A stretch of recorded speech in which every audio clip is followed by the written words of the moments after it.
Maybe, no, I don't know what happened, but anyway, it is what it is. Now we do have a campus here from Tenochtitlan, and yes, I do see +2 science there. Chuck was in volcano did start to explode, while Chuck is bullying Vatican City. I do see he's also trying to get Coleo surrounded. He's gonna manage to get one church builder, will probably the city center, putting more cities in the northwestern coast, and in the meantime needs to deal with the problem, right? The problem from the south, from the east, Persia coming in with quite a few units. Same can be said about Pompi. He is trying to put more horses on the right side in the forest, so he keeps away these pesky Persian horses from his side.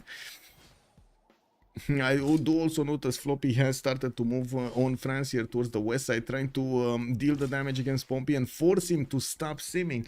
You can see how much damage Nader Shah right now is doing to 3 of their opponents. FDLV is in a bit of trouble. We do have Raym already with 59 science and 39 culture on 6 cities, getting his Stonehenge soon. And it's starting to get his hippodromes out. This will pump him up with quite a few free units. He's gonna get an extra +2 taxes straight from Obuda, while we're gonna need to see who is gonna be the next one going for the other one. Tamar did finally get a religion. We do have a Jesuit education with papal primacy on his cities, getting the campus theater square district buildings to buy with faith, while he is also gonna get the extra pressure from his religion, from his envoys whenever he puts envoys into a city-state. We do have him getting his industrial zones down also. Where is this one and why is this one here? So this one is placed here. We aqueduct. No. What is this? Hey, Solo. Good evening, sir. Good day, sir, and welcome everybody. Thank you so much for the raid. Ooh, Solo, how have you been? Let me actually do a shout out. Solo Civ. I understand Monsieur Solo over here is quite how to say, quite a war player, well known in the Russian community, no? Raid. Yeah. Also, Nitro was asking, did the mod the volcanic explosion for more action? Ooh, to the mod. I would like to actually see a mod with I would say volcanic explosions over here. Better build, you know, bigger, faster. I do see also Titiits did manage to take Candy down. That's going to be his 7th settle, 2467. Yeah, while he's in the industrial zone is going to be 0 adjacency. He definitely will try to put as many of those aqueducts, other districts, a dam maybe over there to actually beef up that adjacency. He did get Colosseum earlier, so his cities are, well, ecstatic right now, some of them. Yeah, this is ecstatic, this is happy, this is happy, this is happy, ecstatic, and Candy, well, it's still happy. Yeah, even if it got taken over, it's just, yeah, take down, yeah, bro, let's come into the city. What, these houses that we built, we didn't need them anyway, right? Old architecture, it's fine, like, we don't want to pay for taking down stuff, we just want to rebuild. Yeah, Blackboard Game Tea, hello there, sir, and welcome. You can select natural disaster intensity when starting the game. Yes, Modo, yes. And can you believe it, actually, when this was introduced, how to say, the lever for disasters, we all played on 4. Yes, everybody, every one of the games in CPL was on 4 disaster intensity. Yes, we wanted the RNG to come into the games, give us a little bit of a shake-up over there. But then a lot of players were not taking this seriously, as in they were literally going with naked settlers and builders into volcanic, or I should say danger territory, like floodplains, exploding volcanoes and stuff like that. They were seeing this, like you could see this on the streams. They big notification over there. Floodplains, volcano, you know, tornado or stuff like big notifications. They did not care, and they were like, I don't know, bro, I lost my settler. What do you mean you lost your settler? I mean, the volcano took it out. What are you doing next to the volcano? I mean, that's a good city, bro. Like, look at that city. I couldn't have not taken that city. I mean, you can't really take the city if you have exploding volcanoes, right? This is how the discussion went back then. Really, this is how the discussion, and the conclusion was just take the away of the ability of the volcanoes and the floodplains and so on, tornadoes, whatever they are, to take out your settler. Because yeah, there were players that really wanted to settle into this type of territory. What's your favorite civilization city that you have also visited? Oh, that's a hard one. I would say Hamburg. Yeah, right now. Yeah, it's Hamburg. Yeah. I really loved the how to say the transport over there. Oh my god, man, amazing.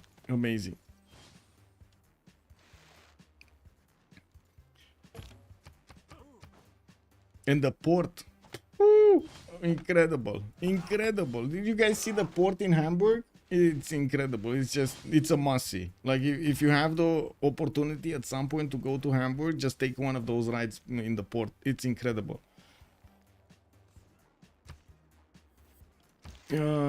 Persia getting another wave of units towards his opponent. Looks like Aztec is still gonna be attacked here. We do have France sending some of his sources to try to help out his buddy here. While we do need to see what's gonna happen with Byzantium. We're already starting to get a few knights out. Looks like Aztec does also have the knight technology and started upgrading a few of them. We do have Byzantium getting victory in the capital. Ooh, wait a second. Is he gonna try to get a second promotion on that one spy? Ooh, okay. We might actually see something interesting here. And we are also 5 turns away from the next golden age. And I do notice Malm is going in dark by the looks of it. 41 out of 47. Is he gonna get to his impies? Yes, in 4 turns. And also gonna get his military alliance in 3 turns. We do have Persia managing to do so much damage against his units. I gotta say, these swordsmen don't really stand a chance. Look how much damage these immortals do just standing on the hilly forest and the rainforest. Just standing there. They don't do anything. They just stand there and throwing arrows at their opponents there. Johnny was also mentioning Schoenstatt der Welt. What is that? Schoenstatt der Welt. Stadt is, I think, city, right? Der Welt, I don't know what der Welt is, but let me actually put that through Google Translate to figure it out. Or most beautiful city in the world. Ah, I see. Oh, Welt is world. I see what it means. Okay, yeah. I mean, it is what it is. Pompi getting his castles out next turn. We do have him with a few horses, but they're kind of deployed far away. We do not see one of those like 7-horse setup with a general that we usually like to see on France. He's more like simming right now, trying to get the goal for his teammates. 85 gold a turn, 64 science, and 63 culture. 133 production also. He is managing to actually get his sim up quite nicely, and also managing to get a religion here in the city of Toulouse. That's going to be Zen meditation with Defender of the Faith, and that also takes a possible +2 from Raym, which I guess we're going to need to see what he's going to do here. I'm actually quite curious what Raym is going to want to do. We do have Aztec deploying knights to the southwest to help out possible defense against the Byzantium attack, and I do see Aztec getting his encampment training projects quickly so he can recruit a general. Now, looking at the Great People points, Aztec is 1 project away. Zulu is also 1 project away. France is probably 2 projects away. That is long. Anyway, we do need to take a look at their score because we're 4 turns out. Pompi 5 points out from getting a golden age. We got Chuck on 6 points out, and of course he does have a boat if he wants to. Or did he? No, I did hear something. He didn't get a boat, so easy boat production over there. +2 points. Ping, ping, ping, ping. Malm is going dark. 41-47. Does seem like he's gonna have a hard time over here pushing back Persia, and of course we're going to need to see what's gonna happen in the next few turns. Titiits 66-55. I do see Tamar already went clearly ahead, clearly above the necessary points to get that golden age. Ptitpascal 43-51. He does have need for 8 points, getting Oracle capital and a 10 pop city in Debrecen. Great library in Szeged, but that's 8 turns away from finishing, and he does only have like 1 chop ready. That might not be enough. It's not even a Magnus chop. He might get a Hussar though. Does he have castles? Where does he? Yes, he's trying to get Divine Right and castles over here as quickly as possible. And I do see Venice is getting levied. We might actually see some swordsmen getting upgraded to take them to Georgia. Well, I mean, I heard there is a party in Mushketa, and I think these Hungarian warriors also heard there is a party in Mushketa. They got some flyers from somebody, and yeah, they're gonna arrive in Mushketa at some point. Looking at Raym also getting 72 out of 65 points, well over the necessary points to get his golden age. Floppy going dark 41-45, doesn't seem like he has a chance to get this, while Zulu is hovering around his cities here. He might I do see Persia is defending himself with a distant immortal there. We do have him also retreating from Aztec land because, well, those units of Aztec, the 2 knights and the horse, it looks to be a bit too mean for these Persian units to handle. While I do see on Apology, we do have 49 out of 54 points. That means he's missing 5 points for this, and already getting heavy chariots out, quite a few of them actually. 1, 2 from the capital with possibility to go right side here. I do see he's starting to put in aqueducts, but not really in the best placements. I mean, yeah, I know how this looks. It doesn't look like he's gonna get 2 of those hitting, but I'm pretty sure he's gonna put 1 here and 1 here, so it should be fine. Or he can put 3, right? Bashkavashik can get 1 here, then Aktakakup 1 here, and then Miksivachik could be a possible 1 here or the other way or something. Oh, wait a second, Miksivachik already built 1. No! What is this? Yeah, this is the one from Miksivachik. This is a +6. So, yeah, what am I talking about? Apology is on 140 points of production, a bit less than Titiits, but he does have a lot more science and quite a bit of culture on his side. Not as much as Titiits though. Another city-state has been taken down. Wow, this is a quick takeover of so many city-states here. Will we see an upgrade here from Ptitpascal, from Hungary? Because I don't see him doing anything. Will we see these boys actually wanting to go to the fighting match of Mushketa? Or no? Anyway. How is the GPT? It looks good right now. Not too big, not too shallow. We got Pompi on 90, Chaki on 43. We got Malm on 31 and Titiits on 11. While on the other side, the Sharks are going to benefit from 54, 9, 11, and 90 on Apology. Apology over here actually carrying quite a bit with the gold. I do want to also take a look if any of the good scientists came up. Hypatia did get picked up by Byzantium. That's a free library and 1 extra point of science on each of his libraries. Marco Polo Ifadlan have also been recruited by Cree. He just got 2 extra trade route capacity and 1 free trader. That is big. That is very big over here for Apology. Getting those extra the other cities to actually connect to his capital with Pingala is going to give him quite a few bonuses here. Again, a bit surprising that he chose Pingala internals, but I mean, yeah, if it works, it works, right? If it works, it works. Getting a few knights out, some to the east, some to the south. He does have a French horse that he needs to take out, of course, before he pillages too much. He already lost his campus. I would imagine he's going to lose at least the market in the city of Aktakakup. While all of this is happening, I do see Floppy moving in with his immortals, just making a line and not actually moving forward towards the Zulu cities. I'm actually a bit worried about this. I mean, Floppy does already have a big army in the south. Doesn't seem like he can actually take down Zulu. Doesn't seem like he can actually get to a very strong unit, right? It's only like 29 science and 21 culture. Malm is catching up, 27 science, 19 culture, and they're both kind of on the same production number. So it doesn't seem like to me that they're gonna get this wow attack going. Let's see. No, as in neither one of them will have an advantage. We might see a cleanup coup come in from France or from Aztec to take him down. Okay, well, I say this, and then Malm loses 1 unit, and he loses another one, and then there are quite a few more units that can take their place. We do need to see if Floppy is gonna choose to keep on pushing. I gotta say, these immortals do quite a bit of damage against the city centers here. Not that easy to handle. Wait, did I just see this swordsman expose himself? Oh my god, this guy is actually flashing the immortal. Whoa. Okay. I mean, that's a big one. Malm will need to do something about that. Big disrespect over there. Big disrespect. No, Aztec is also going to try to get a religion in Vatican City. By the looks of it, he does have his prophet out.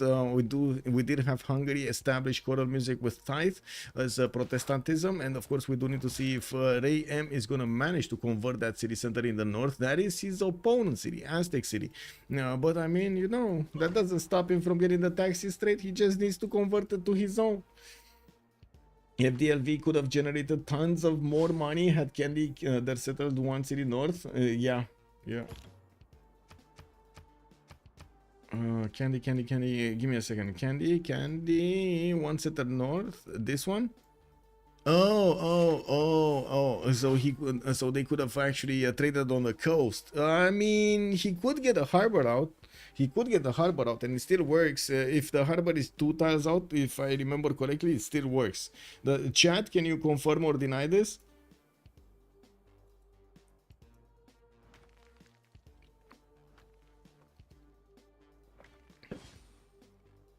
Chat? No? Okay. Well, 2, 4, 6, 8, 10 cities over here for Georgia. We do have granaries coming in for him, and of course we do see an array of aqueducts being placed. This is going to be a big place for production. The industrial zones are going to get so many adjacency points from their aqueducts. Now we will also see the rollover of the era just now, and I do see golden, normal, golden. They didn't manage to even get dark. They're both in normal age, Malm and Floppy. Oh no, disaster strikes. I mean, they're kind of irrel over here, right, next to each other. They're irreling each other, taking each other out from the game. We're going to need to see who's going to be the cleanup crew. We definitely have already 2 cities on the other continent from Aztec. He did have a second continent here, the white one, and he did manage to improve nothing. He actually has nothing from this continent. Oh my god, he needs to get the wine tile, which he doesn't have access to. And that's it. He doesn't have anything here. He did manage to get a turtle though. That's a +6, no? As in he gets +6. I wanna check. He's on +5 right now. Okay, so he didn't get something. I don't know what, but he didn't get something. Maybe Mercury? No, he didn't improve Mercury. Anyway. Gypsum? I didn't see any gypsum tile. Oh, he does have gypsum tile. Okay. I don't know. 1 resource is missing here. Because he should have 4 from his continent, 1 from the turtle, and another 1 from Coleus. That would be 6. Aztec cannot get the religion. Did the religions finish? There's 1 religion left. Dabby. You know? There's 1 religion left. But he doesn't want to take it, right? He doesn't want to take it. He's keeping the prophet over there. He's trying to deny the religion. And you do see all of the great prophets got picked up. That's what he's doing. Aztec is not getting a religion. Very nice, very nice. Now, Hypatia also did not actually activate. We do have Raym still benefiting from 80 points of science and 48 of culture. We're going to talk about their golden age options and of course their era switch congress right after the pause. In just a few seconds, we're going to have the congress. We're gonna have a pause. Zulu did manage to get stronger units, the men-at-arms, to actually fight off the Persians. Oh, I go A this time. A digital me. A digital me. Okay. Bonsoir, monsieur. I go A. Me digital demo me. There we go. And we come back in just 2 minutes. The cotton, yeah, I think he settled on cotton, Lady Takashi.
Hey, what happened here? We got a disconnect. What happened here? Yeah. I don't know what's going on. It is what it is. Oh, we do have France getting his coursers up. Looks like he is gonna do quite a bit of damage against Byzantium. He does have +3 intel, +5 military, +5 general, while Byzantium only has the military and the taxi trade.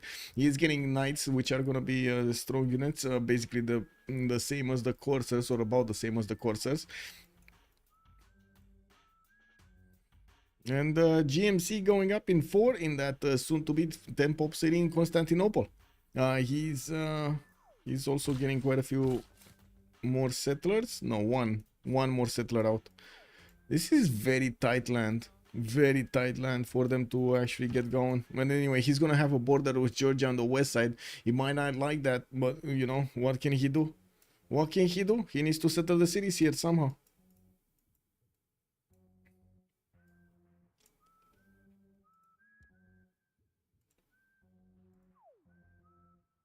Ooh, we got some pings. You know what? I think this gives me the perfect moment to actually get going to the toilet and come back and have a little bit of a pressure. Pressure.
Okay, perfect. Well, I go to the bathroom, you know, I relieve myself over there, and then I turn around and see Sponge has been ripped apart by little Athena over here.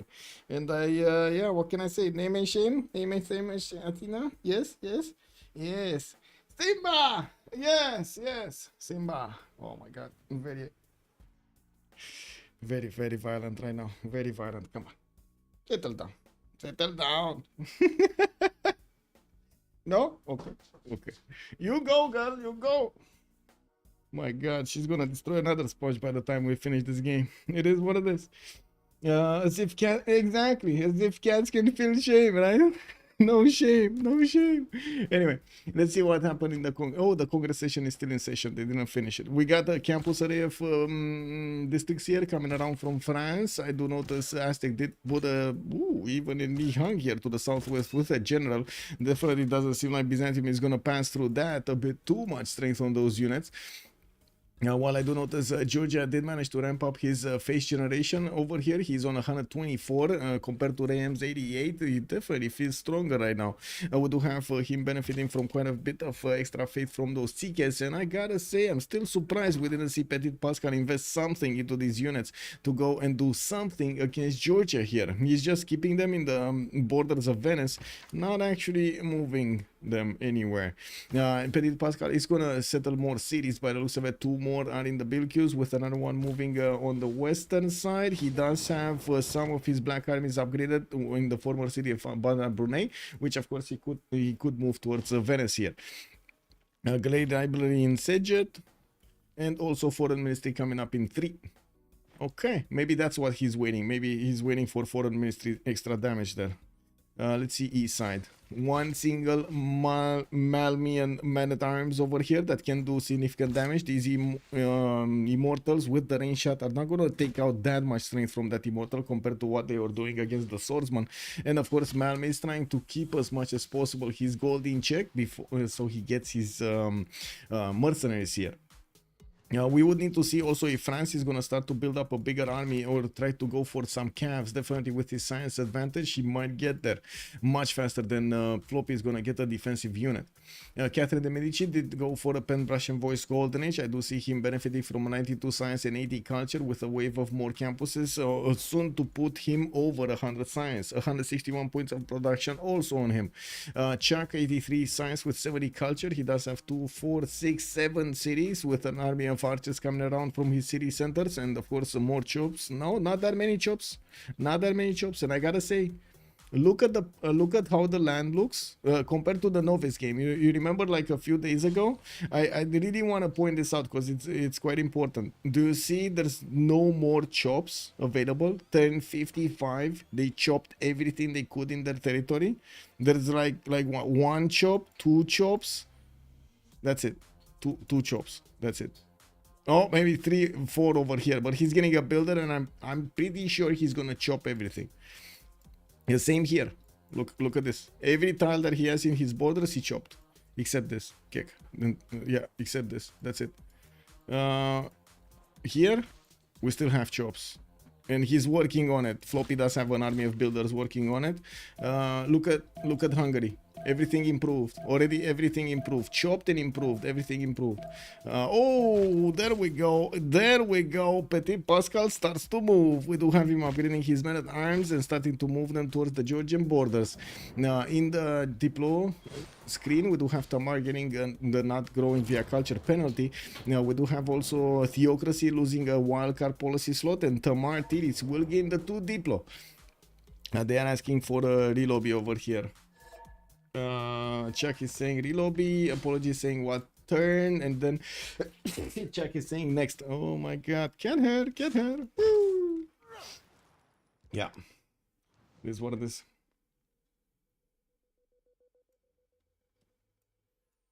Hey, look at that. Aztec actually has a few units in the north as well. He just levied Cahokia, but that's an ally of Titiits, so that shouldn't be a problem. Malm 28 science and 22 culture with Shaka still on 3 cities. He's getting men at arms and some impies to help him hold on. We do have a few cities that he could settle in the south, at least 2 of them in the south and 1 on the west side, protected by France over there. Shouldn't be that big of an issue, but where time to get another 2 settles.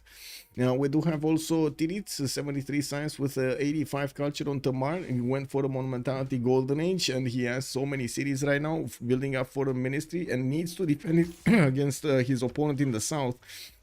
He's gonna get his Kefsur technology next turn, and that will beef up not only the garrison strength but also his swordsman strength.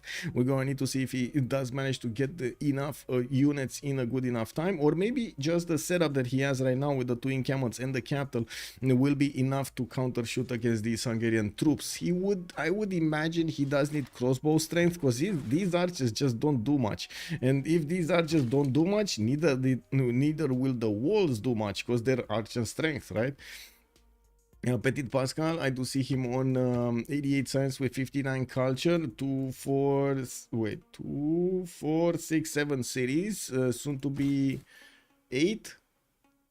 Didn't he go for 9? Oh, 9, soon to be 8 and 9. Okay, and what is this? Apology actually racing towards Hungary for the safe spot? Is this what's happening here? Because Apology is going here and Ptitpascal is trying to get here. Yeah, look at that. They're trying to go for the same spot. Who's gonna win, boys? Who's gonna win? I think Cree is gonna win because he's getting the trader, right? Like next turn he's gonna get the trader and he's gonna settle. Kick. The turn after that, and Ptitpascal is gonna again not manage to get that city. Really, bros? Really?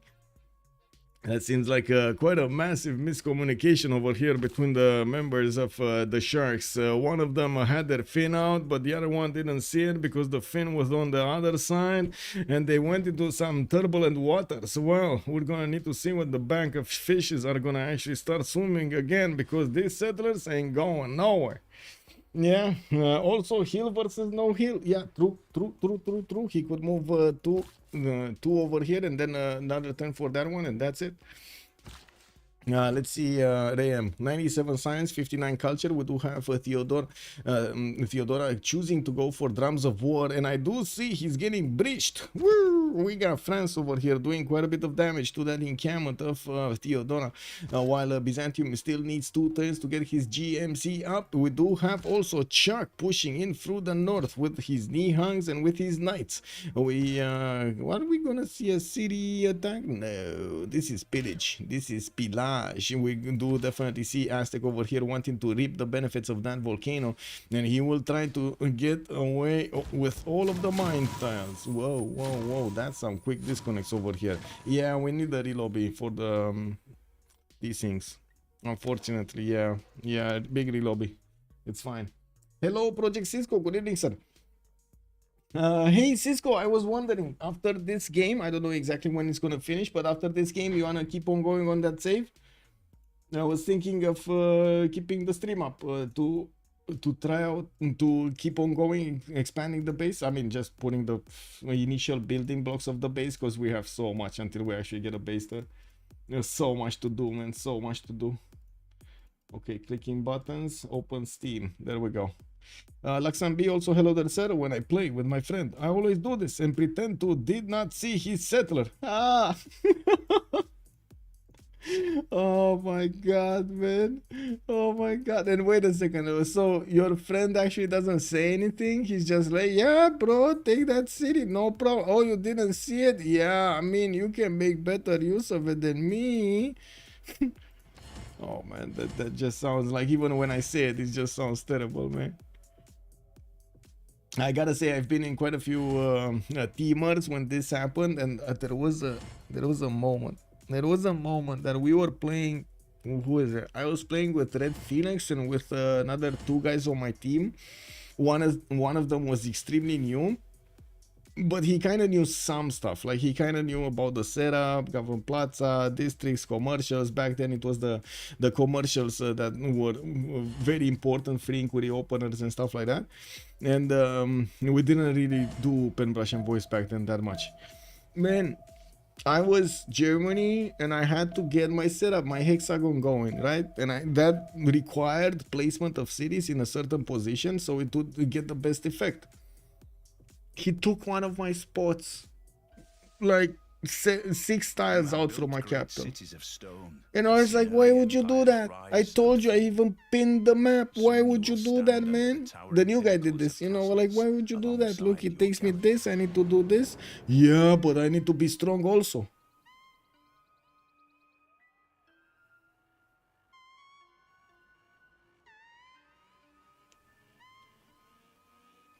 Uza, I was feeling exactly like a scene from Anger Management. Do you guys see that movie, Anger Management? I was like, oh my god, man, I feel pretty, oh so witty. You know, I was, oh my god, yeah. Uza, yeah. Drink the wooz, drink the wooz. Anyway, it is what it is. Let's see what's going on here. We're coming back into the game. Intelligence agency finishing up in France's capital. I do notice he still has quite a few horses that could turn into coursers, and we do have to take a look at Floppy, because we took a look at Raym. 29 cents with 22 culture or Nader Shah, getting his builders to chop everything in his territory right now. Doesn't want to leave a single tile unturned. While he didn't need to retreat his line of offense here from the Zulu borders, doesn't seem like he's actually gonna get to move them that much. We do have pikemen coming up from Tarsus by the looks of it, and we will probably gonna see some upgrades here on the Immortals, even though right now I don't think they're worth it. Don't think it's worth to actually upgrade all of them and send them to Zulu. He might, don't get me wrong, you know, extra pressure is still pressure. We do need to see if he is gonna do that though. Apology also discovering castles next turn. I do see him on 95 cents with 64 culture. Cree still has quite a bit of potential here and is fighting his neighbor for a city spot. do have him getting his universities out and finishing his campuses, getting an army of knights over here towards France. Since France is trying to push him through Byzantium, he knows already that France has his army deployed east side and west and northwest, right? So south, he might actually be discovered. And we do have Cree trying to actually get some units to pass through these mountain chokes. The question is if he's going to have enough damage. France is definitely going to get spies, and he's definitely going to put spies in Cree's cities. I don't see one thing that I don't see Victor in the city of Paris for that extra promotion on the spy, because, well, yeah, Paris does get an extra promotion spy anyway, right? And we're gonna need to see how he's gonna get the second. Is he gonna get terracotta somewhere? Because I don't see oh, he does have an encampment over here near Rouen, but he's getting a diplo quarter, not terracotta in there. Oh well, we'll see if he gets that or not. 240 points of production already on Titiits. I do see also 136 faith with Tamar getting his water mist going. That's a bit surprising because, you know, there's no farms over here. Oh, I see. He's getting the farms in the south of Gori. Also, foreign ministry coming out from Tbilisi. More of these industrial zone logistics projects from 2 cities while he's getting pushed from the north. Now, I do also notice Hungary did stop. He didn't move forward because, well, he moved a little bit and then his men at arms got very, very, very badly damaged. We do need to see if Ptitpascal is going to manage to actually get a stronger unit like a musketman over here to actually do the damage against Georgia. And Georgia didn't upgrade even his Kevsur, and he managed to withstand this attack from Hungary. I guess we can't hold Hungary at that high of a spot over here with the levied units anymore. More Hungarian encampments being placed down, the foreign ministry finishing up next turn. That's also a bit of a loss of damage there. And I do notice Cree just figured this out. Oh wait, where is he going? Is he going on the 2-2 base? I think he's going on the 2-2 base. Yeah. I think they just figured this out, by the way. They just figured this out. Oh well. Anyway, now we do have a shrine coming up from that northern city, and I do see Reina being plugged in from PV Avasis, the city that connects him with his trade routes towards Byzantium. While taking a look at France here, it does seem like he not only pillaged the campus and the library, he's gonna go for the mine as well. From the north, Aztec is getting stopped by the army of Byzantium to actually get the damage against the city of Antioch, but that doesn't stop his units from getting to the Gavron Plaza of Constantinople. And we do have another wave of units coming off soon from Byzantium, and I'm pretty sure he's banking on faith right now. Raym is on 361 faith in the bank, and with GMC finishing up next turn, he's gonna get to use that faith to buy new units.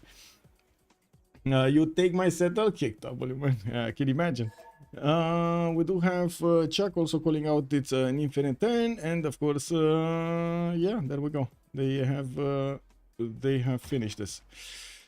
Okay, we do have crossbows on the way. Chuck is gonna need some extra firepower to deal the damage against the Byzantium units. Unfortunately, the land is not really good to attack from hill onto these tiles of Antioch. There is a banana which is on a hill in the rainforest that will block the vision, block the attack. The gold though, the gold and the faith extracted from Byzantium is gonna be priceless. 300 gold from 2 pillages over there definitely makes sense, man. We're gonna see a little bit more damage being done, and I'm pretty sure these Aztec units are just gonna keep on going, pillaging tiles. The first unit that Byzantium wants to buy are crossbows, and I do see them having enough strength to deal the damage against the Aztec units, but not all of them. You see how many of them? Yeah, so many, man. They're everywhere. They're literally everywhere. More knights coming in, but Raym is gonna try to stop the bleed here in the north, while he is gonna have a problem on the right side as well with France trying to push in. We're going to need to see if France is actually going to manage to wiggle his way through the units of Byzantium to try to couple his army with Aztec and try to do as much damage to Byzantium as possible. It doesn't seem like Hungary is moving from Venice. It doesn't want to lose those units. So we do have Debrecen finishing that oracle. Let's see what he's getting here. Cree, 13 scientist points. Cree, 1 writer point. Commercials, he's on 10 merchant points. Do you see somebody bigger? Yeah, Aztec is bigger with 12. Hungary is on 10. France is on 10. Zulu is, well, 1. Then Georgia on 2. Okay. In the general screen, I see the Renaissance ones, the Renaissance industrial ones are available right now. And in the scientist screen, we will see quite a few players starting to pass this. Well, one of them will want to take it. Probably Hungary would want to, or Aztec will want to take this, or France actually. Wait a second, there are 3 players that want to take this. I think Cree has first dibs, but I'm not sure who is actually the first one here. Cree is Apology is the first one. So Cree has first dibs on this. And he's not picking or passing. He's not doing anything, actually. Wow. Okay. Did somebody pick a... Yeah, there was Hildegard of Bingen being picked up. That's why he didn't pick it. I do see also Georgia did manage to recruit Imhotep, which is going to give him a wonder. I'm actually quite curious. What wonder is he going to want to build? Imhotep is here. Oh, Forbidden. Forbidden City could be built, like fractals into over here. I do see also he's getting his setup with theater squares going nicely in between Tbilisi, Gori and Caspi, while Ptitpascal is running around with a black army to try to pillage stuff. Georgia is going to need to fend that attack off somehow. He did upgrade of Kevsur, making his garrison defense strength higher, but doesn't have yet the technology for crossbows. That will definitely make all of his cities stronger. I'd also notice Georgia is going to block a Byzantine settle. He doesn't want to give him the honey settle, or next to the honey settle over there. Is to see he can settle the 2-2 base that would make a connection city towards Georgia on the western side. Now with the units of Aztec also managing to get onto the tiles to pillage. That's a 4-5-1 tile that he's going to need to deal with. And I do notice he's running out of steam here. Yeah, he's kind of running out of steam here. Wait, no. Wait, Aztec actually passed through. There was a horse here and there's no horse here anymore. Well, I do see the crossbows of Aztec are starting to get in. We will need to see if he's gonna have enough, what he needs to actually do the damage there. Let's see also the knights. The knights of Cree going against France. France is defending himself with 2 coursers, and I do see these knights will do well. Will take that courser quite low in HP. Now, I'm actually quite curious if he's gonna manage to get the first moves and take that down entirely in 2, because this French courser, I think he just upgraded. Is he gonna get a heal? He might heal. If he heals, he's not gonna take it down in 2 hits.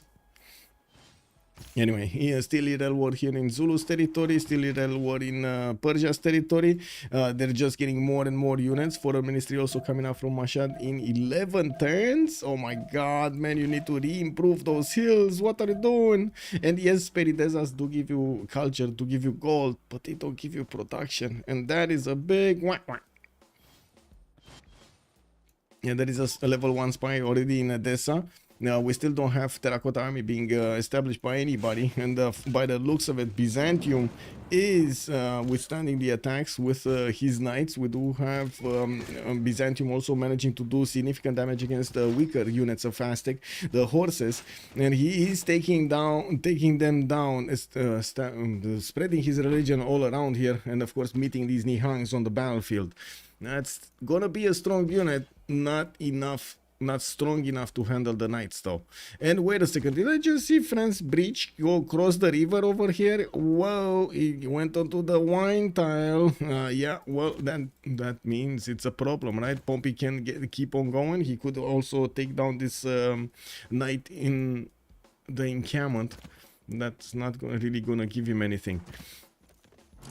France definitely lost a unit here. He lost a courser. He definitely lost a courser. And we do have Apologies just trying to pass through the mountains. There is a passageway, but I don't think he knows about it. Quite far in the south. Oh, he does know about it, but he doesn't want to go through that. I guess he does need like so many times to pass through this. It's hilly terrain all over, and also a river, two rivers to actually cross. That's quite a long way. Intelligence agency coming up in 3 from Mikisi Vachik. We do have Apology going for encampment training project, so he gets a general for his units. At the moment, we did have Amina is the next great general, and Cree is barely making 2 great general points a turn. You can imagine his encampment training projects are gonna beef him up quite a bit. Hungary stopped his attack against Georgia. His black army not really doing much. Imhotep, even Imhotep is there to stop Hungary's Black Army from going into the borders of Caspia. There is a knight coming out and Kievsur on the way. They might catch this Black Army and push it back into the seas. Now, or you know what I mean. We do have Kilva in Kutaisi, and I do Kutaisi, yes, and I do see it's gonna get built in 9 turns. I don't think he's actually gonna get to chop that anytime soon. And I do notice Hungary does have kick double. Did get in, and he's gonna feast on a diamond tile. Or no, he's just gonna keep on going, not even feasting. He's waiting for Kilva Kisivani. Denial, okay. I mean, is he trying to get Kilva Kisivani, or is it just like for the fun of denying it? Is he actually? Yeah, there we go. So Aztec is getting pushed back. It looks like Byzantium is strong enough to push his invaders back. If he's gonna manage to get a few more crossbows, he's gonna do very well here in the defense. He might even go on the offense against Aztec. Remember, Aztec does a lot of damage on the offense with the extra damage, not so much on the defense. That doesn't work on the defense. You do have Cree managing to punch through, and yes, we're gonna have apologies units managing to get to fight France in an open field, or in a much open field than in the 2-tile choke there. There aren't that many units though, and yes, I do see reinforcements from France coming in from his main cities, getting into the city of Volen. A bit of a problem, the lack of bridges over here for the river, but I guess it's fine, you know. Horses are actually quite tall. It's all good, boys, it's all good. Okay, more impies getting upgraded here from Malm. Still doesn't have a chance to go against the immortals with the impies. He might want to core them up, even though not even that is actually going to help him that much here. We definitely need to see if he is going to go on the counter offensive and going to try to couple his forces maybe with somebody like Montezuma to do damage against Nader Shah here against Floppy. I think they have bigger fish to fry in this lobby, right? They definitely need to take care of Byzantium. They definitely need to do something about Cree, because they're seeming ahead, and this is a bit of a problem. Cree is on 211. We got Pompi 255 points of production, and then Titiits is 322. Oh, I've spoken too fast. It looks like Tamar does have the lead when it comes to the face generation, the production, and the food. Not to mention he does have 100 science with 94 culture, and he's in a monumentality golden age. He's actually still benefiting from the ability of buying builders, buying settlers, you know, moving everywhere, buying even traders with that. And I do notice Georgia is not letting Hungary actually step on his Kilva. What is this? What is this disrespect, stepping onto Kilva like that? Anyway, it looks like Ptitpascal just going around Kilva, while Titiits is coming in close, very close with his knights. Okay, what's going on here? This is important. This knight does have a promotion, but he spent his attack move, and he's not gonna get it this turn. There are full HP knights right behind him, so I'm pretty sure Apology is gonna want to switch him next turn. I don't see extra intel on Apology. This would have been extremely important to have a spy inside of the French cities, so he doesn't get the +6. He doesn't allow France to get +6 on him. We do have a spy coming up from Pikisis, and next turn from the capital city. Neither city does have Victor over there, so I'm right now very surprised this spy is getting built here and not here. He probably doesn't have Victor 3rd for the extra, for Victor 2nd. No, it's 3rd, right? Victor 2nd. Victor 2nd. No, not that one. This one, Victor 3rd. I did say correctly. Victor 3rd, the right tree. Anyway, is actually Floppy gonna lash out at some point? He's 32 science, 31 culture. We do have him in normal age. In tech side, he's getting printing in 2, and that's about it, right? I mean, yes, he does have men at arms, but he still benefits quite a bit from the range shot of the immortal, especially attacking into impies, right? Lord Zat, hello there, Seren. Good evening. How are you doing? Looking at the city-states, Ptitpascal is keeping Venice, Muscat is being kept by Pompi, we got Malm on a CAD, and I do see Chuck is also keeping Samarkand. Cahokia and Nazca are... wait a second, I think Nazca just got Yeah, Nazca is being contested.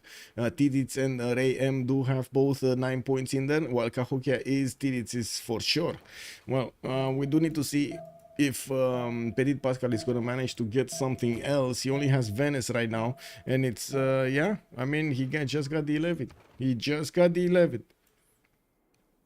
There is also a spy from Georgia deployed into the Hungarian cities, while Hungary doesn't have a spy on Georgia. Still, Ptitpascal is trying to run away with the Black Army and discover more stuff. He did get Cahokia, for example, discovered, if that wasn't discovered already, because, yeah, it was Titiits. So, yeah, it was. Oh, and there we go. Byzantium actually pushing forward into the defenses of Chuck, and it does seem like he's finding it is kind of soft over here. We do have the crossbows that are dying left, right, and center to these knights, and even the horses are not going to stand that much. Now, we do need to see Byzantium if he can keep on pushing towards Chalco or even Vatican City. He got the religion. No. He got the religion. Why? Religious community and holy waters. But why? And he got also the Pantheon, God of War and Plunder. Like, this is the moment when does Byzantium see that city? No, he doesn't know. He doesn't know about that city. Okay, I mean, there's some chance over here that Raym is not gonna know about what Aztec did with Vatican City, so he's not gonna get an extra +2 taxes. There is a chance, just a chance. Okay, looks like Pompi is plugging this choke up quite nicely. Still no range units from either of them. It would have been quite a bit easier if he had like 1 or 2 crossbows here. But yeah, you know how it is. Crossbows move slowly, especially compared to heavy chariots and heavy calves and calves. We do have campus research projects also coming around from 3, hitting his 13 population there in the capital city. Aztec is on 43 points at 10. I do see Galileo Galilei is next, so that means it is quite likely we're gonna have Newton next, we're gonna have Khaldun next for that extra bonus from the universities, and of course Khaldun giving him the happy and ecstatic bonus. We do see Floppy is getting under attack by men at arms and the crossbowman cores. Now these crossbowman cores, I can agree, they are deadly, even to the immortals. We're going to need to see if Malm is going to manage to punch through. It looks like he just drilled a hole into that Persian immortal line, getting next to the encampment, while Malm will have quite a few units coming from the coast. He will also have these crossbows that need to move forward, and I'm actually quite curious when they will start to move. Is this flat or not? This is Forest Hill. Okay, not flat. No, I thought there was a disaster over there, but I'm sorry, it wasn't. The thing is, these crossbows are not gonna get too much movement, right? Okay, more men at arm cores. I do see a battery ram is also available for Malm. Did he actually hard build it, or did he get statue? He hard build it. He actually hard build it. I mean, okay, no worries, no worries. These immortal does seem like it's gonna be easy pickings. The Persia, the Impi, sorry, the Impi is gonna be easy picking for the immortals. Yeah, no chance for that unit to stay alive there.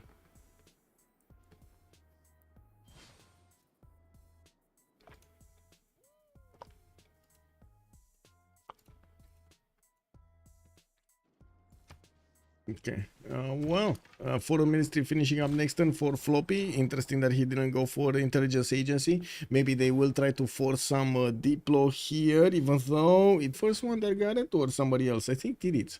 Let me take a quick peek over here. Where's my mouse? There we go. That's my mouse. And we got Titiits. Yeah, Titiits on 2 diplo points. Okay. Let's see here. This is also going to be a very important part. These Nihangs are right now 77 strength. They're definitely strong. It doesn't seem like they're strong enough to punch against the Knights of Byzantium. And since Byzantium is drilling through with also crossbows and trebuchets, they have quite a bit of an advantage. These Aztec crossbows do have the +5 luxury attack bonus, the general bonus, and the military alliance on them. They're 55, but they're not nearly as strong as the crossbows of Raym.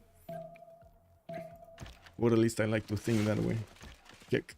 54, 54, 32. And this is 55. Okay, one strength higher. I'm sorry, one strength higher. They are same strength. They are same strength. I was yeah, confused. Kick. Anyway, but he could see it from the religious screen. Vatican City, yes, he could see it from the religious screen. He doesn't know where it is though. He doesn't know where it is yet. Anyway, Shekes Fervar not doing much. We do have Georgia deploying a few units to defend off his south. Imhotep is just sitting around over there, and there we go. He's actually getting up Adana immediately with it. He did also manage to get the mausoleum of Halicarnassus on the coast from Tsagheri and moving his Isodor towards Kilva Kesivane to put another work there. He's getting these extremely quickly. Yeah, we do have also universities finishing up in C cities and jumping up in the science. Not as big as Ptitpascal on 165 and 86, but definitely will have quite a bit of potential. Ptitpascal is in a pen brush and voice. That is his science. That is a big science number. Now, and looking at the scientist, it looks like the funny scientist has been picked up. Ibn Khaldun is on Montezuma. While Montezuma wasn't the one to get Colosseum, Titiits was. It looks like Chuck didn't want to take the chance that somebody else will pick it away from him. We do have, of course, Chuck also needing to build as many units as possible with only 2 Nihangs remaining and 2 crossbows right behind him. He might not have what he needs to fend this off, especially since Byzantium has quite an array of ranged units and full strength knights to go against him. We do have also Byzantium managing to finish off the French units that did go into his borders from the east, while I do see Apology in the south is retreating his units towards Aktakakup. That city is also building Forbidden City, which is not bad. That's an extra wildcard policy slot that he's gonna get to use in his empire, making that empire much better overall. Let's see if we're gonna have Pompi here make some moves soon. Getting his campus research projects, looks like they will try to be competitive for Newton next. France does have 246 points, and well, he would have just needed 155 to pick Emily du Châtelet. And look at Malm go. He's actually, wait a second, did he just leave a battery ram right in front of the Persian units? Just take a look at it, man. Have you seen my new Ferrari? It's like right in front of your encampment, bro. Look at that shiny red Ferrari. Yeah, but it was a battery ram. You know, it is what it is. We do have the crossbow cores over here getting hit quite a bit by these immortals, and I do see they're gonna need to start coupling the strength together to deal with them. It does seem like also the maritime cores will deal enough damage against the walls to shoot them down next turn. And I'm pretty sure we're gonna see Mal move in with a few more units towards the city center of Tarsus. He's also getting, guess what, more crossbow cores. These are gonna be the units that are gonna carry him through the lands of Persia here. In the meantime, Floppy is not standing around. He doesn't have the Corsair upgrade, and he's moving on to his neighbor over here. France is gonna get pillaged. By the looks of it, Pompi is only gonna see 1 unit. He only sees this horse and this horse and this horse. That's actually 3 units. And the general. So he doesn't know about these. He knows about this. So 1, 2, 3, 4, 5 with the general. He doesn't know about these 2. Okay, he sees most of them. It's all good. So Pompi does have the information, switching to Corsairs really quickly so he can get a unit that could fend off attacks. He's one turning them, that's fine. Ruan is also gonna get Terracotta Army. I was thinking it's gonna happen, right? Terracotta Army in 2 turns here from Ruan.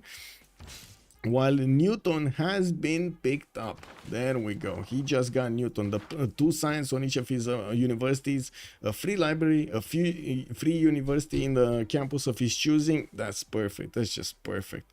And look at that. He kept Rouen campus pristine. Not even, man, that is mint condition. Just not even out of the box. That is inside the box. Yeah, also battle cruiser. Is there a way for you to delete some old version of BBG 4.6? Or I heard several times from new players that they have installed it. Why would they have installed it? MPA checks for the most up-to-date BBG mode ID. Yeah. Okay.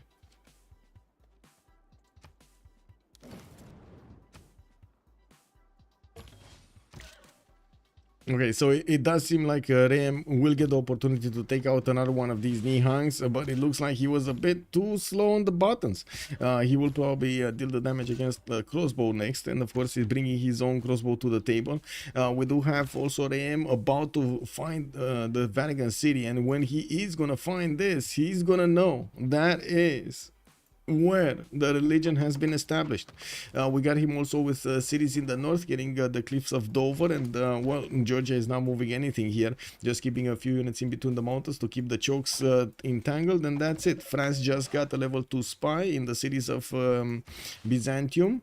We do have also Terracotta finishing up next turn. Okay, oh, that's before Terracotta. Very nice, very nice, very nice.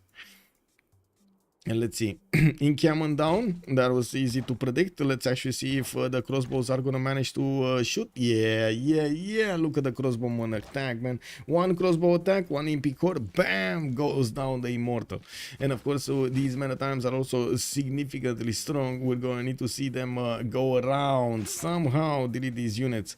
Not enough counterattack from the crossbows, just the normal crossbows, even with a general from Persia to do the damage against the imp cores. And of course, yes, mana times are gonna be stronger. Yeah, that is gonna be the answer to this if he wants to. And we do need to see how much gold they're gonna spend on Floppy to upgrade these units. He's on 150 gold. They do have quite a bit in the bank, and they are making quite a bit. 128 plus the 111, but losing 17 on Raym and just getting 9 from Floppy. On the other side, FTLV does have 134 on Pompi. We got Shah on 250, Malm is 5, and Titiits is on 46. That's a lot of gold over here on Shah. Now managing to get some universities up, and I do see a pike shot is gonna come out from Chalco. Okay, what was this? Tercios? Tercios? You guys call it Tercios? It is just popular in Google search. What? I mean, look, I search better balanced game, and I get my first one is 6-0.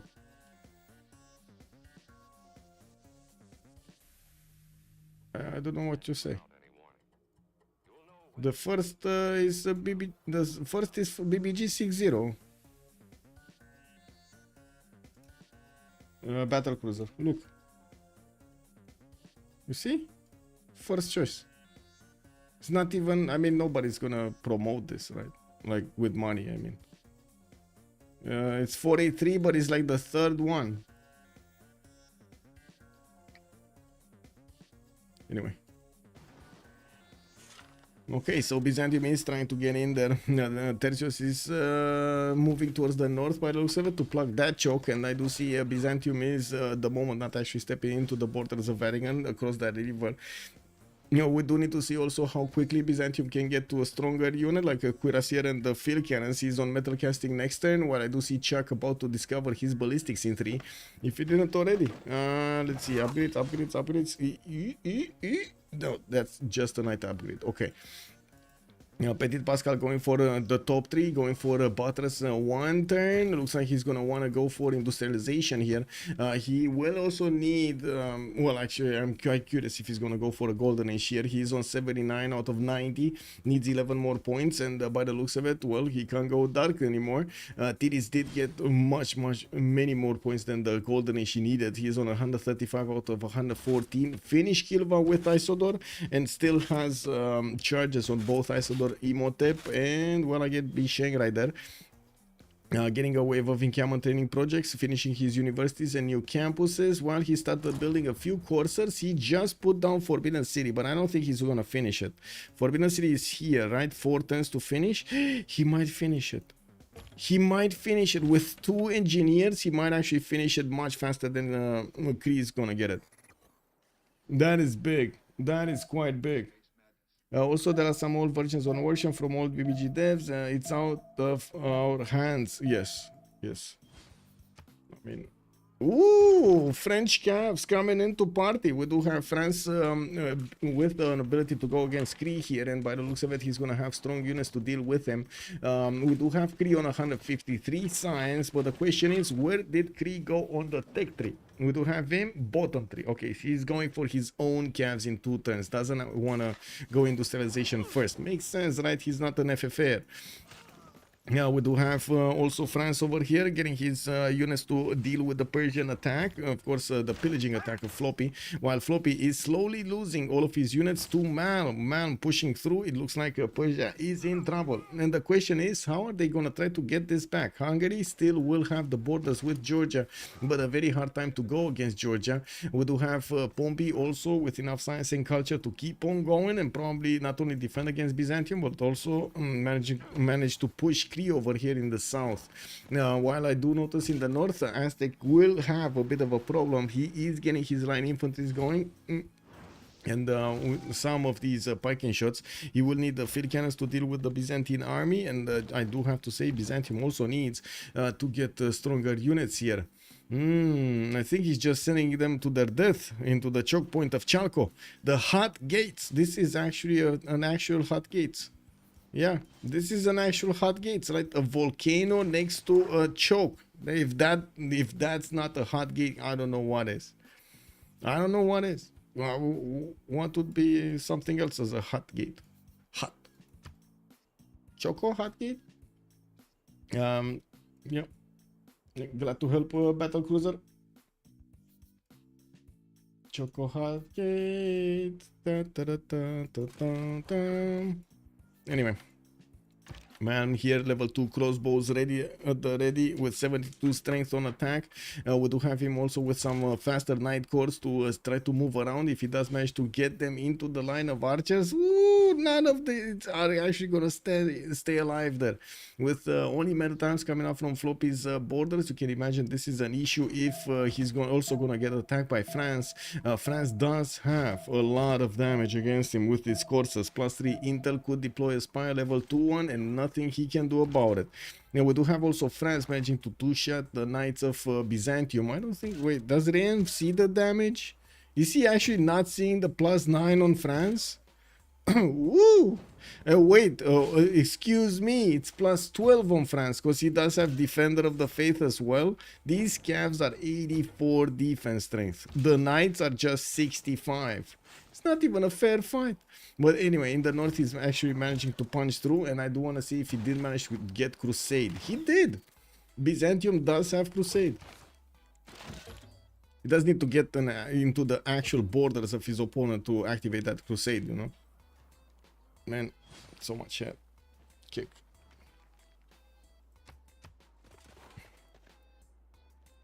Yeah.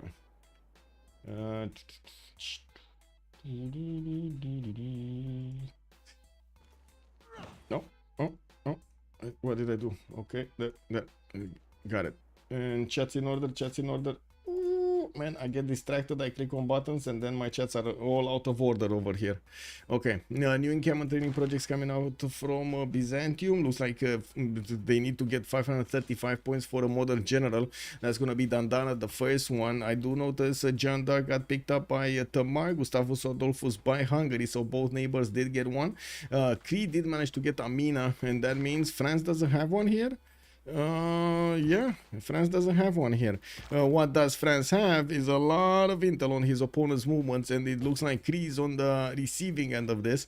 Forbidden City is getting Inakhtaka Coup in 3 turns, and by the looks of it, France is gonna start doing the damage against his opponent in just a few seconds. I do want to double check this. So Titiits, Isodor, is he actually okay? Chopped one.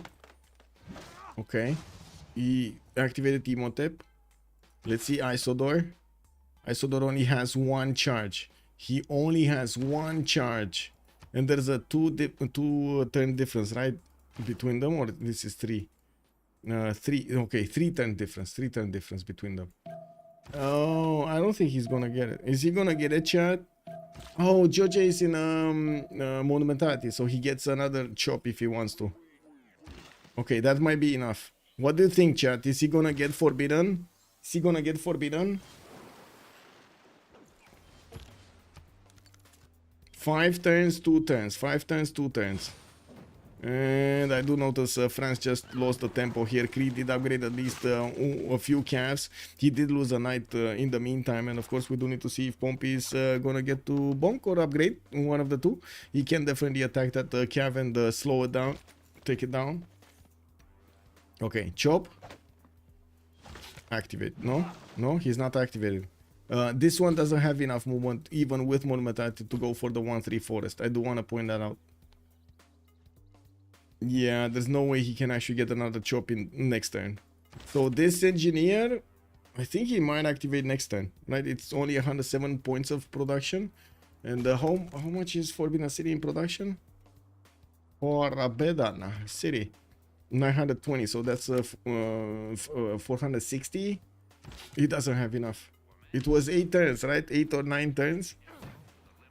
He doesn't have enough. It's gonna be built on Cree, I think. That's my prediction right here. Chat, yeah, not enough. Exactly, not enough. Lancer is calling it out. Yeah. Demo DJ was good evening, sir. Yeah, you might have a point. It might be slot ordered, but that also gives Cree the advantage, right? Apology is the first one in the slot order.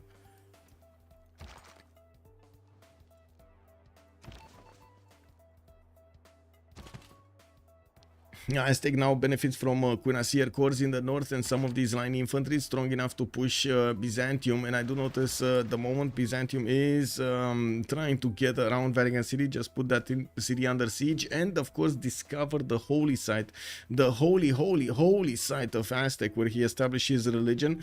Okay, I mean, I wouldn't be surprised if he's gonna get like 1 or 2 apostles and woo, send them to Vatican City, see what happens. We do have a spy from Aztec here. Did he get at least +2 extra taxes? Yeah, he did get the +2 extra taxes from somebody. That's probably Cree's religion. PP Kisses. Yeah, PP Kisses got converted over here. Yeah, that's his religion.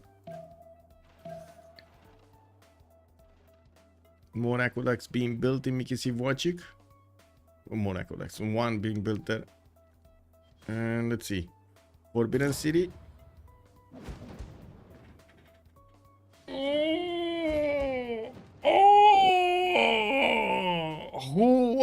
Who did it? Who did it? Yes, Battlecruiser, I was cutting it in half. It's 920 on standard, 460 on online speed. Somebody else got it. A third party. Who did it? Who do you think did it? Who got this? Who got Forbidden City away from them? Like both of them. Can you imagine? The third guy got it. We didn't even see who the third guy is. Where is it? Where is it? Is it France? No. Beautiful land, by the way. Very nice setup over here. Really like it. Yeah, no Forbidden City. Was it Hungary? Because those are the 2 ones, right? Hungary or France. Who's gonna be the next one? Do you guys see Forbidden City? I don't see Forbidden City. Cree? Cree got it. No, Cree got it. Wait, what? Wasn't it 2 turns? Wasn't it 2 turns? It was 2 turns, right? He wasn't 1 turning it. It was 2 turns. He 1 turned it. It looks like the UI didn't update. And he got it. Beautiful. Actually, Cree got it. Made Tamar managed to actually get quite a bit of it. Oh my god, I can't believe I actually didn't see that. Anyway, it is what it is. It is Darius Giga Strat to overflow the wonder. How are 3 people building it? Yeah, 2 people were building it. True. Not 3. Keko Beaver, good evening, sir, and welcome. Yeah. The Giga Strat. To lose, how to lose 50% of the production. Yes. Now we do have Isodor here that still needs to do something, and yes, we do have campuses on the western side. More universities getting finished, while I do see Georgia did put a lot more units in the south. He is getting menaced over here, or how do we call this? How do you call this? I mean in Romanian it's amenințat, but I don't know how to call this in English. Threatened. There. By Hungary from the units of Venice. We do have Hungarian muskemen getting upgraded here, and it does seem like Georgia at the moment is just fighting with knights and crossbows. It will need to get stronger units out. We do have also Ptitpascal with the ability to get light infantry right now with the muskets, which are gonna have a lot of strength on them. Yeah, we're just probably a few moments away from seeing these getting their upgrades. The Black Army is turning into hussars. Unfortunately, I don't think he has that many cities, right? Ptitpascal is with Ptitpascal is only with 1 city, so that's only +2 strength for the hussars. Okay, well, on the right side, Malm did manage to break Floppy's defense in half. We do have Zulu with multiple crossbows that are doing the damage against Tarsus, and yes, the Knight Corps are gonna need to go after the crossbows here in the north. We do have the battery ram that is just sitting idly by because the Meta-Time actually needs to take care of it, push it into Tarsus.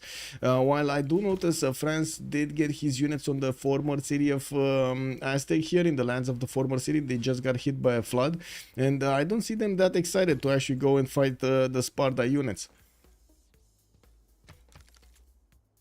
14 cities Georgia, 2, 4, 6, 8, 10, 12, 14 cities Georgia. You are correct, sir. 14 cities. Oh, we're gonna have also the Congress in just a few moments here in 2 turns. Let's see if they do manage to get the era score. Dark Age Pompi. Oh my god, Dark Age Pompi. Dark Age Pompi. This is a continent split, so he can't use his guards. He can use his guards here, but I don't think he cares anymore. So I don't think guard gameplay. Anyway, could definitely take out this knight. The intel is doing wonders here. Anyway, Titiits is 1 point off. No, he got way more than he needed. Chuck did get way more than he needed. I do see Ptitpascal is 92. He's gonna get his golden. Raym is 113. That's exactly how much he needs for a golden age. Floppy just needs 1 more point, and I don't see him getting it. No, Floppy in another normal ager. That's a problem. Malm is gonna be in a dark age, so he can plug in the card. So he gets an extra +5 on his units. I can only imagine Persia's tiers right now. That is quite a problem. That is a major problem.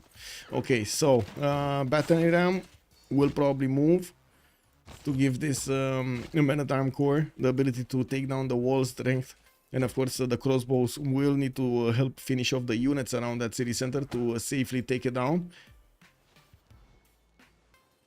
Hello? This is the battery ram, this city. Hello? Why not move battery ram first? I guess he got distracted. This is what happens when you get distracted.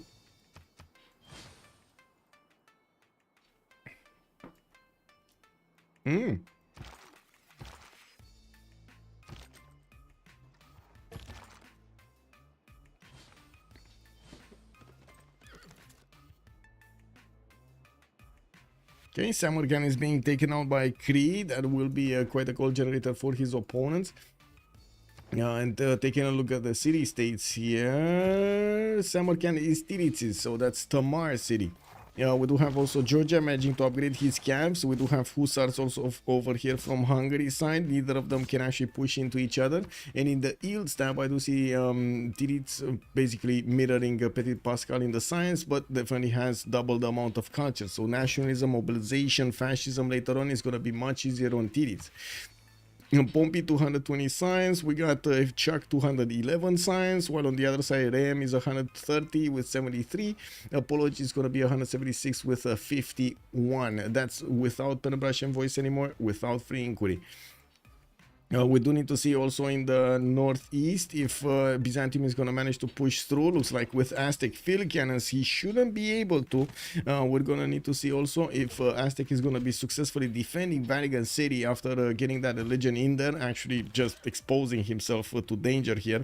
It does seem like Raym kind of ran out of steam. He kind of ran out of steam. Is it just me thinking this? He kind of ran out of steam?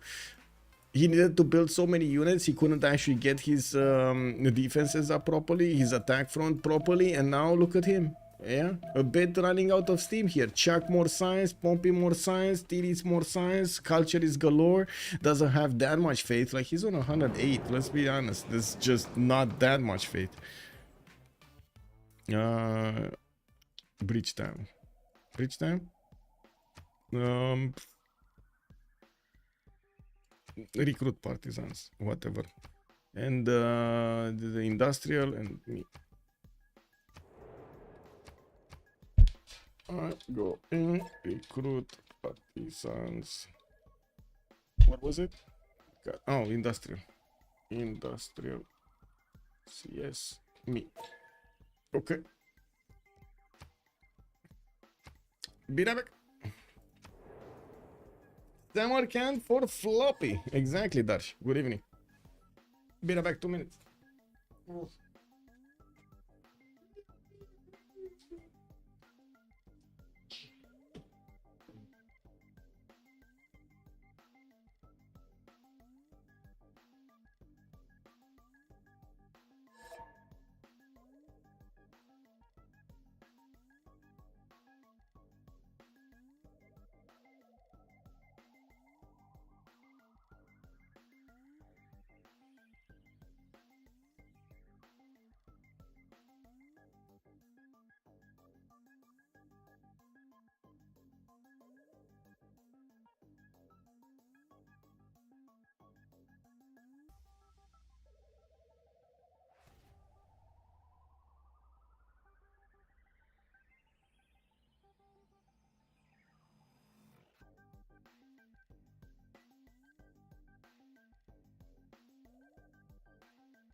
Ooh, the story cannot vote. Ah, should be fine. AI likes to vote B. B. Let's see. Oh. Yeah. One went. Oh, we went both A. Kick W, man. Okay. I guess that passed with flying colors. That was passing with flying colors anyway, right? 33 versus 20. This should be fine. One. Oh, he picked A also. What is this? I mean, it's fine. Only us picked A. It's fine. Industrial science. Don't tell me A. I actually voted A here also. How is this possible, man? How did I? Oh my god, AI, bro. 19 to 10. Okay, this one would have gone forward anyway. Anyway, we do have military academies coming in from France. It looks like he did manage to get an encampment to the south of Rouen and plug in that choke. In the north, he has Byzantium has major problems with Aztec units. It does seem like the field cannons are a bit too strong. And yes, we do have Cuirassier Corps getting 210 here from Aztec borders. With Chuck benefiting from 313 points of production, he definitely has more than Raym, even if we couple the faith together with Raym. And the economy here is not that strong, minus 17 gold, while Ptitpascal is 145. Apology is also 113. The units of Hungary cannot actually attack into the Georgian units. I think actually the other way around can happen here. If Georgia is gonna core up his units, he just needs a lot of them, and I don't see him having a lot of them. He did manage to recruit also James of St. George, putting stronger walls here in the cities that he just placed, and finishing up his universities. Chuck did go for the drums of war. We do have Tamar going for the drums of war. On the other side, Ptitpascal reformed the coinage for the gold, and I do see Theodora on drums of war. Nobody else did get a golden age. Tarsus is getting cleaned up quite nicely by the looks of it. The Zulu army is managing to get around that city and took out the majority of the, if not all of them. Did he? Yeah, there's no more archer, there's no more crossbow here. It looks like Malm is gonna clean up, and I don't see a city of Persia that can get out there. So we might actually have a CC because they cannot save Persia from this terrible fate. Oh, they're trying to get Samarkand for Floppy. They're trying. I totally forgot we talked about this beforehand. Let's see. They should get it, right? They should get it. What is that warrior just gonna die against the city center? No, they should get it. They should get it. They should be enough. Oh no. Wait. He needs to attack with the trebuchets because otherwise these knights might take the city in two. Anyway. Should be fine. There is a men-at-arms, a stronger unit, and there we go. The trebuchets did attack, and now the warrior just needs to step in and claim Samarkand as his own city. There we go. Floppy just got a safety settler, so the military alliance stays alive, and the dreams of DShark are still alive. In the Diplo points, we did have Titiits getting 5 out of 20. I do have to point out nobody did build Mahabodhi Temple, nobody built Statue of Liberty, nor Potala Palace. He does have Potala Palace possibilities here. I do see Mahabodhi Temple is going to be a problem, though. I don't think he has a holy site next to, well, he could get it here. He could get another city, and yes, I know, like 15 city or something, to the north of Kutaisi, and chop it out with the forest there.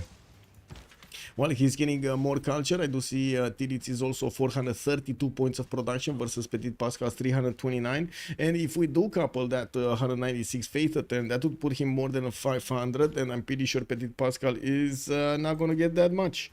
We do need to see if, yeah, there we go. Cav corps of Georgia are going to be strong enough to deal the damage against the Hussars. It's just a matter of time until we're going to see also ballistics being discovered for these crossbows to be upgraded. I do see Titiits just moving a little bit out of the way for astronomy, and that's it. In the north of Byzantium, it does seem like Aztec is managing to not only push back Byzantium, but also get a significant army behind all of this, with multiple cuirassier corps that will have the ability to keep on chewing through Byzantium's strength. I would imagine he should push back right now, especially since we don't see Byzantium in such a good place to actually counter-attack. He's trying to get the production up for better unit production later on, armories, military academies, and so on. Although his sim right now is suffering quite a bit. Raym 156 science doesn't seem like he's gonna get more or significantly more than this. With a loss of gold, Ptitpascal is keeping them alive with the gold per turn, but then Apology dropped to 80, 90 gold a turn. Apology did successfully push back the French attack here from his southeast, and I do see he did set up quite a nice trade route line over here, a conga line of traders towards Hungary to get the gold as much as he can. Saved Persia from the total demise, and wow, Malm actually not keeping cities. Wow, okay. I mean, he's so annoyed about what happened in this game, he's not gonna keep the cities. But yeah, this is what happens when Zulu starts to get his core ability and his impies. Very strong nation, extremely strong nation at this point in time. The takes, yes, yeah, Cree sim on his feet. I see black. Good, hello there, sir, and welcome. Yeah, DShark is down. So much production. Yeah, 14 cities, Georgia. Yes, indeed. Anyone in the map on the top science tree? Battle cruiser. Kick W.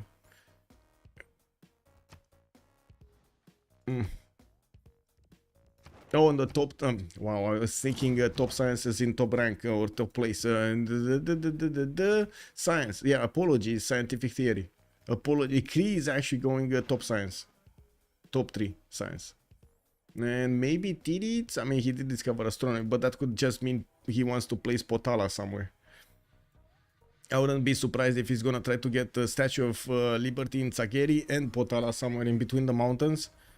Statue of Zeus also finishing up next turn in Rustavi. That's going to give him more points of production towards anti-cav units, quite a few free units, and I do see Georgia does have the ability to attack some of the weak units of Hungary here. So even some of the wing hussars could also be attacked.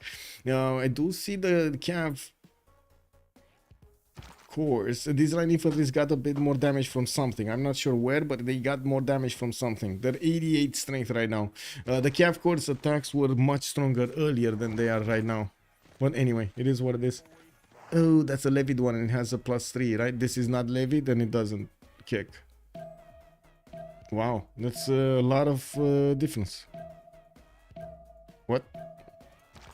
What is the general? Yeah, both have general, both have military alliance.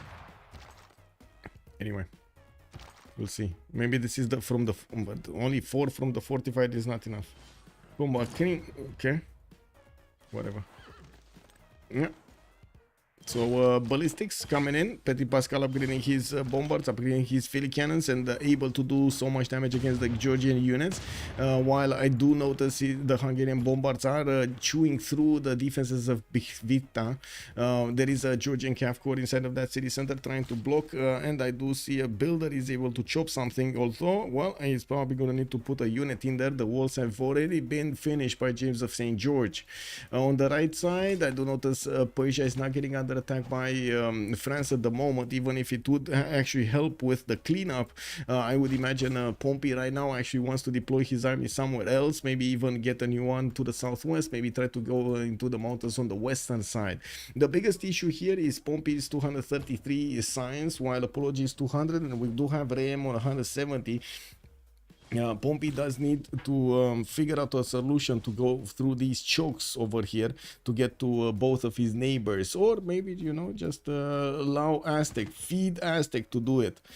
Since we do have multiple cuirassier corps, it looks like Chuck might actually be going for tanks here, and that's going to be a technology that Raym is going to be late on. I do see steel is going to come on next turn. I do want to see he already has oil, and you do see refining is activated. Chuck does have 10 oil in the bank right now, and the next technology after steel, guess what? It's combustion.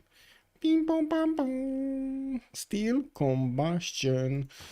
You know, when you turn the key and it starts working, boom, boom, boom, boom, boom, boom, boom, boom, boom.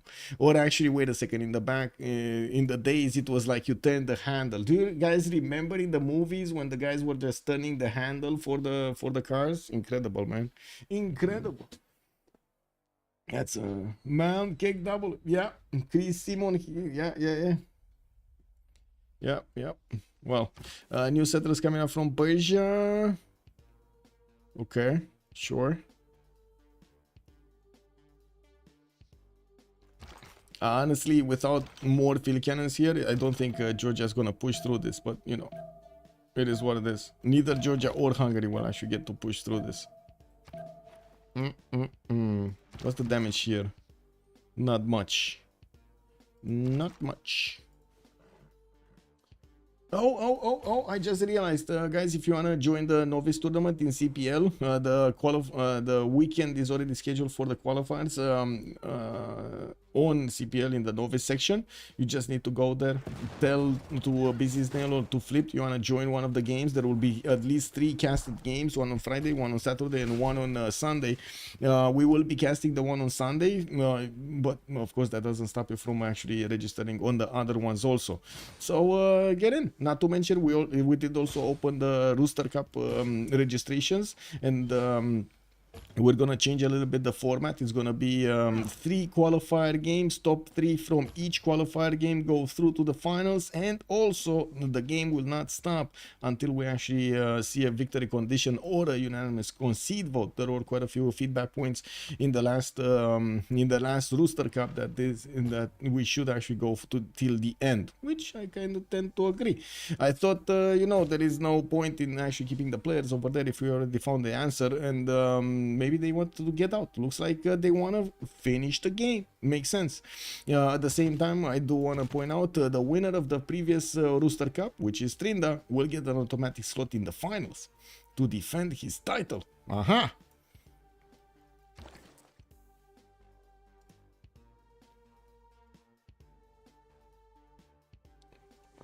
Yeah, there we go. Okay, Cuirassier Corps, Military Armies, Cuirassier Corps, so many Cuirassier Corps everywhere, and it looks like Chuck is not gonna be patient enough to wait for tanks. He's just gonna go right now and not give Byzantium enough time to build up an army, with Aztec pike shots coming in from the north and also benefiting from what, +5? He's still on +5. He should be still on +5. Yes, he never actually got a +6. He did get, both of them did get the words of religion, and I do see a few Byzantine units are getting upgraded in Nicomedia, while the main attack is happening against Antioch here. And we do have Pompi also with the ability to put a bit of pressure here from the city of Ruan.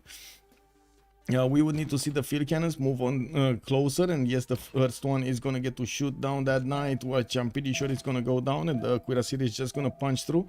We're going to need to see if there will be enough attacks here to actually take down 2 units, although I think only 1 will die. This one shouldn't have enough strength. Yeah, no, it doesn't. Let's see. Well, no first moves here from Aztec. Lost the opportunity to attack into the cuirassier safely. Now he's going to need to move forward, and he doesn't have the solution, the shoot solution on that field cannon anymore. There's no more visibility where Raym re-established his defense. In the south, I do see France is not actually getting more chaos, and I do notice that Apology did stop building more units. He did manage to get a few more knights, not really deployed them anywhere, but with the military engineers, he's starting to create the infrastructure, and it does seem like he understands this is the focal point of the war here. There is a spy from France in that city center. France sees everything that happens in that city center with the help of the spy, so he knows the army composition of Cree, and he knows exactly how many units. Very important information.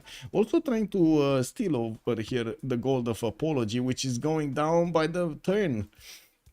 Pompi is on 129, we got Shah 155, Titiits was on 58. Since he didn't manage to get a strong army going, looks like the moment, well, he still needs to get those field cannons flexing. He needs to move them into tiles that could actually shoot. This one can shoot here. I think he can, right? He's on a hill. Yeah, he should be able to shoot on the forest tile. Is this game over? See trade routes.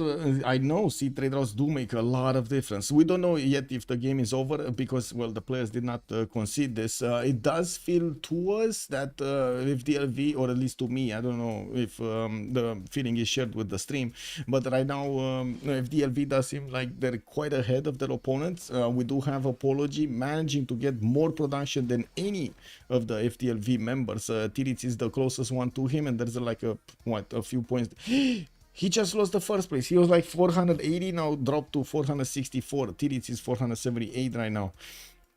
We do have him getting a few more cuirassiers, and of course Titiits does also have the faith per turn, which is extremely important. Shah 371 production definitely has a lot more than Raym, and right now he's pushing forward into Byzantine defenses. The Nihangs have arrived at the 97 attack strength, and it does seem like it's more than enough to actually take down the cuirassiers in 2 shots. With the help of piking shots and also quite a few fast cuirassier cores, he should be able to drill through this defense of Byzantium slowly but surely. He's also not far from getting tanks, and he's keeping quite a few units to upgrade into tanks. 4 of these units, 5 tank cores, will be upgraded soon in the city of Chaco. We do have combustion discovered next in the next 2 turns here from Shah, and as you can see, he did manage to drill through at least through that trebuchet. Ew, that's kind of a dead courser over there. But anyway, let's see if he's gonna do the double tap. Is he gonna do the double tap over here, just dancing over that cuirassier with the Nihang? How do the Nihangs look? Look at these bad boys, man. Look at these bad boys over here. Woo! Yeah. Yeah, look at them, man. Anyway, France, what is his technological direction? Combustion. So, but is he gonna go tanks? I'm actually curious. Is he gonna go tanks? It kind of looks like he's gonna go at least a few tank cores. I was thinking he might actually want to go for helicopters here to go for another technology that Montezuma is, but it looks like Pompi does want to go for tanks. And by the looks of it, also Malm is cleaning up house here. Persia only has Mashar and Sparta in his initial territory, while I'm pretty sure he's gonna get quickly more cities than he ever had in his empire in the game with the free cities, with the new city that he just founded here, Bakhtri, Samarkand. He got from a city state with the help of Cree. We got some pikemen coming around here from Shah. Okay, I mean, we already see knight armies. Or no, corps. Okay, that are definitely gonna be just as strong as the pikemen. And I'm pretty sure the crossbow and corps can do so much damage here. You do see these pikemen basically die attacking into knight corps. They're kind of out of their league here. What is that fort Aztec build? Aztec build? What fort Aztec build? What fort? What fort? Where did you see the fort? Oh, this one. Oh, I see. Yeah, I mean, he just got it for the boost probably. I don't think he actually is meaning to keep a defensive unit there. Check next combustion. Do they have the gold? Yes, they do have gold for at least 2 or 3 tanks. They should bank enough for another one. So 4 tanks. With the half cost card, of course.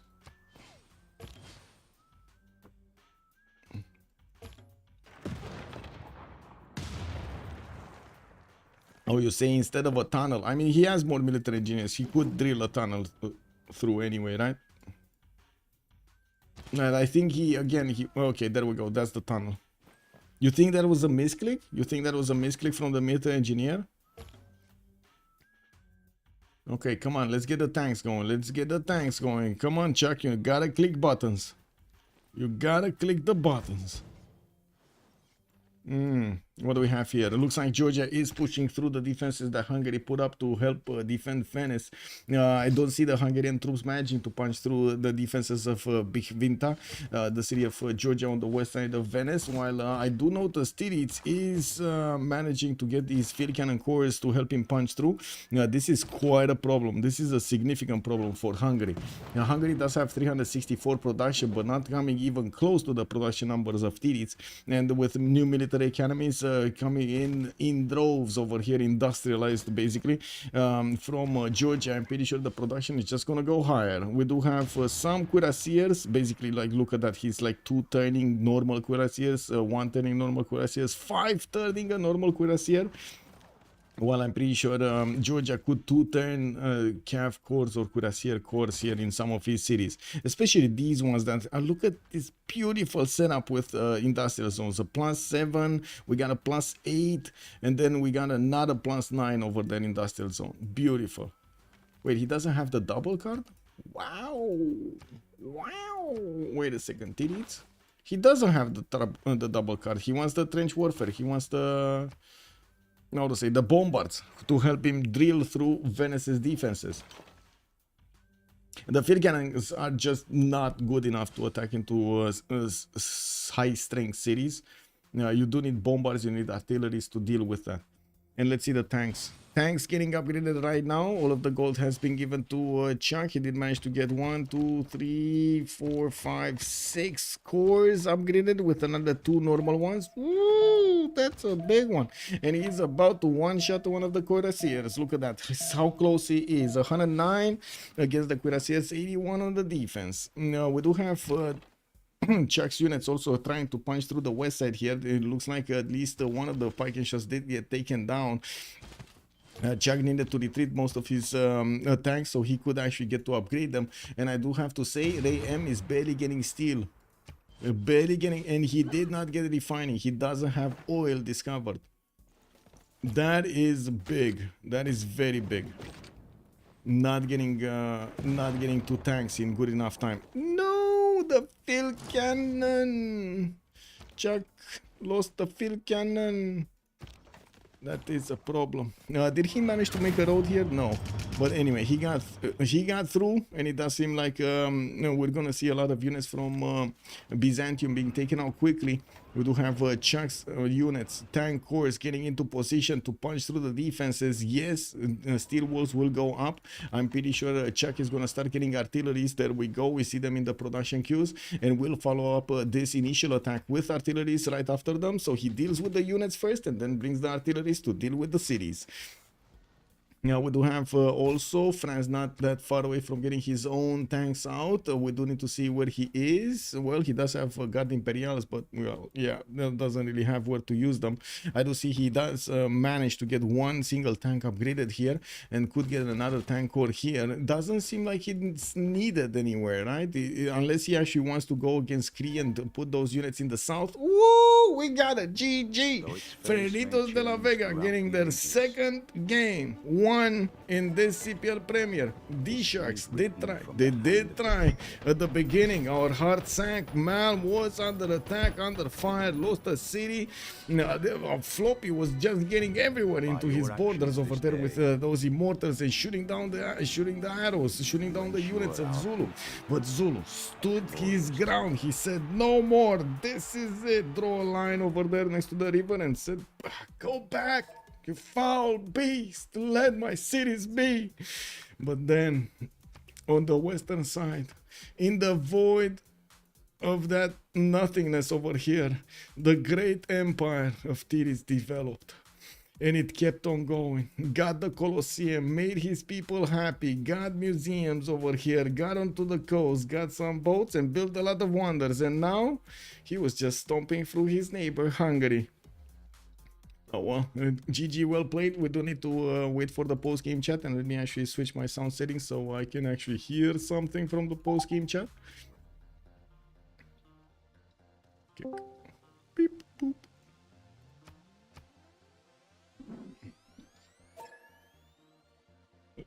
I do want to mention both teams are French teams. I don't know if they're gonna join us for some post-game chat or not. We'll see. How many lucks? He had 4 lucks plus Coleus. 4 lucks plus Coleus, so 5 attack bonus. Still just waiting. Hello, Michael. Oh, GG, well played, man. Malm, oh my god, you played with our hearts, man. Not the beginning. I was so insignificant in the game. Yeah, hard game, but you did it. Yeah. No worries. So much shit in the early game. Yeah. I mean, those units, man. The sacrifice of so many scouts for your city.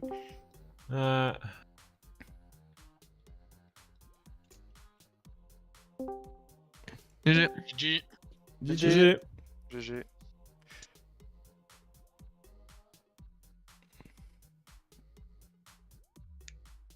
C'était comment vos spawns? Ouf, moyen. Il y a que Raym, je crois, qui a un bon spawn avec Commander.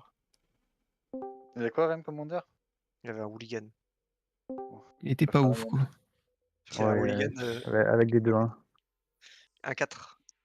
Il a un 4. Ouais, on n'était pas très serein quand on a vu le Roraima et le Torres là. Ça allait, Pompi, Ouais. le spawn?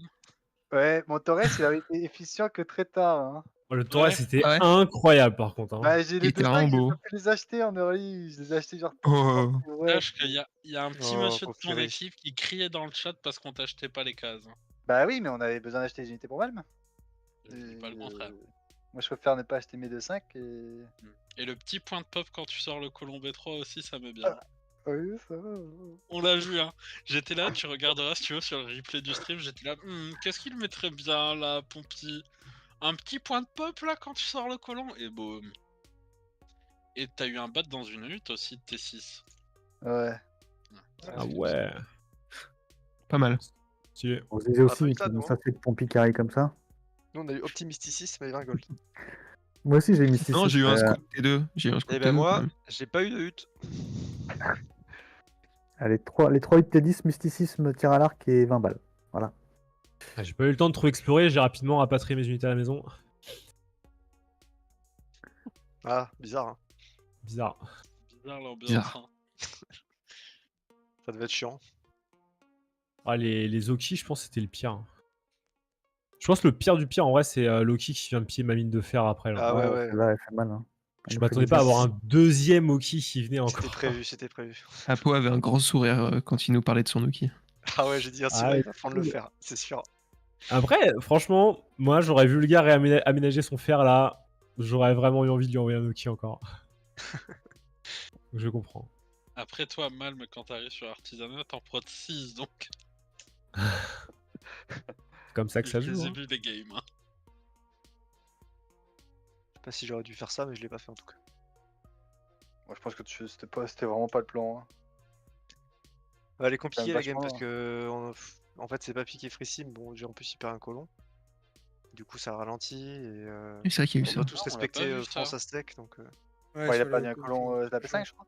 ouais il s'est fait voler la par B5 Titiits il la B5 je crois. Oh, ok, parce qu'on se disait, t'étais vraiment bien dans la game en early, et puis après t'as eu un trou. Ouais bah voilà. Bon, on sait pourquoi maintenant. Un petit colon.